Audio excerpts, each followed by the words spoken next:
When you say, Piper, that Jesus was sustained on the cross by joy that he hopes to get beyond the grave,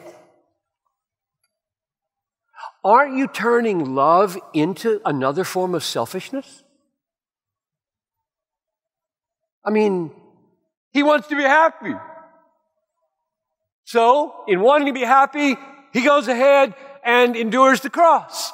So now it's all about him and his happiness. He's not loving you. He's trying to make himself happy. That's the key objection to my life and what I've taught for the last 50 years. Is it selfish of Jesus, not loving, but selfish, to do verse 2? For the joy that was set before him, for that joy he endured this cross. Does that turn the cross into selfishness? You need an answer to that question. Because the text says that's how he did it. And a lot of people think that's not love. A lot of professional, scholarly ethics teachers teach that if you seek reward, you're not loving people. Here's why it's not selfish.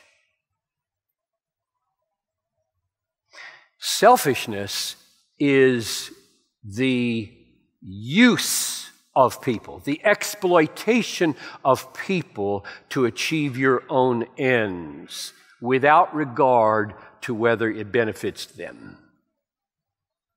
I don't give a hoot about you. I'm after my happiness. I'm going to step on you if I have to.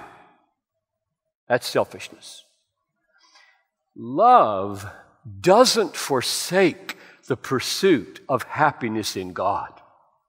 He doesn't forsake. Like, okay, I have to regard God as unsatisfying. I have to have no interest whatsoever in whether I'm happy in him when I get to heaven. I have to forget all of the promises of God that I'm going to be glorified in his presence. I'm going to be with Jesus. It'll be spectacularly satisfying. I have to forget all of that so that I can be sacrificially loving to other people. The Bible just won't go there. What is love then? Love is when you pursue that joy at any cost to yourself, even the cost of your life, so as to bring as many people with you into that joy as you can. Nobody regards that as selfish. Nobody regards it as selfishness if you are pursuing a joy which you are willing to suffer to include them in. Nobody. In fact, I would argue if you forsake the pursuit of that joy, you got nothing to offer them. So, that's not a successful objection. So here's the big question, practically.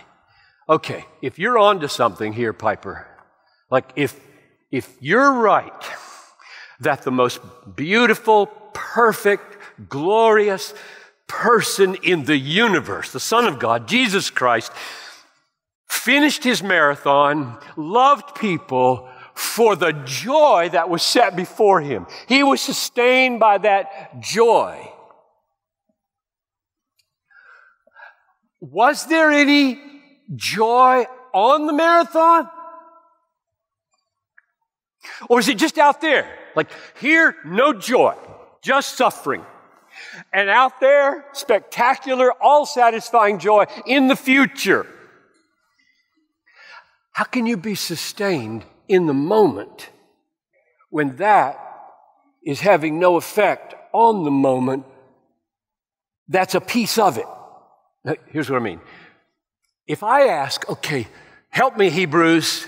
Come on, I want to get this. Help me to discern how a joy set before me has an emotional effect right now to deal with my suffering. How does it work? And I go back in chapter 11 to verse 1, and it says, faith is the substance of things hoped for. Substance. Sometimes translated assurance. It's a very unusual word. Here's the idea. Faith, right now, Gethsemane. He sees hours away, or let's say 3 days away, resurrection, vindication, triumph over death and hell and sin. That's coming. Oh, that is awesome. I will be there shortly. Faith, his faith, our faith, right now is the substance of that.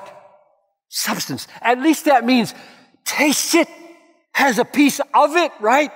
Right now, if you have real clarity about the joy set before you with Jesus forever, faith feels it now through tears. Paul said in 2 Corinthians 6:10, sorrowful yet always rejoicing. Sorrowful yet always rejoicing, which means that the joy is not after sorrow or before sorrow, it's in sorrow. How's that? That's because faith is the substance of that joy that you're hoping for.